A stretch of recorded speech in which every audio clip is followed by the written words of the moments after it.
انت لو معاك عربية جديدة وغالية هيجيلك قلب تحط لها بنزين 80؟ اكيد لا، هتحط لها 95 عشان عمر الموتور يطول وتشتغل معاك احسن.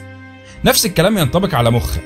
لو دخلت جسمك اكل صحي فانت بتحمي مخك من مشاكل كتير ممكن تحصل فيه. بس المخ ماله ومال الاكل؟ ومش الاكل ده بيروح على المعدة؟ هو بيروح على المعدة بس تأثيره بيظهر في الجسم كله. لو اكلك مش مظبوط فهتلاقي تأثير واضح على اداء مخك وتطوره ومزاجك وطاقتك. التأثير ده عامل ازاي؟ تعالوا نشوف.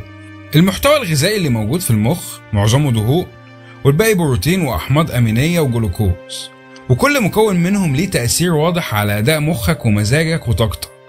فطبيعي ان احساسك بالنوم بعد الاكل او سهرك قلقان طول الليل مش عارف تنام يكون جاي من نوع الاكل اللي دخلته جسمك على مدار اليوم. ومن ضمن الدهون اللي في مخنا الاوميجا 3 والاوميجا 6، ودي من الدهون اللي بتمنع تدهور حالة المخ وبتحميه.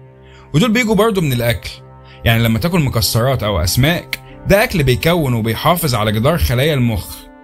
الدهون التانية بقى زي الزيوت المهدرجة والمشبعة ممكن تأثر بشكل سلبي على اداء وصحة المخ.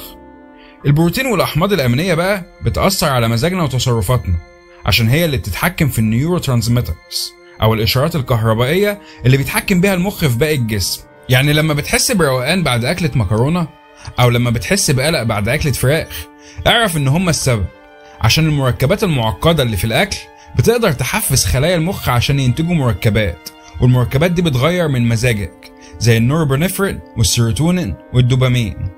عندك مثلا الوجبات السريعة والحاجات المقلية والرز والعيش الابيض والفول، دي بتخليك عايز تنام بعد الاكل. اما بقى المكسرات والخضار والفاكهة بتحسن من مزاجك، والموز والشوفان والزبادي والسمسم والقرفة دول بيزودوا النشاط. لازم يبقى نظامك الغذائي فيه تنوع وتوازن بين الكربوهيدرات والبروتين والدهون عشان مزاجك ما يتأثرش ويفضل مستقر. ولو طلعت بمعلومة واحدة جديدة انا هكون مبسوط، وما تنساش دوق.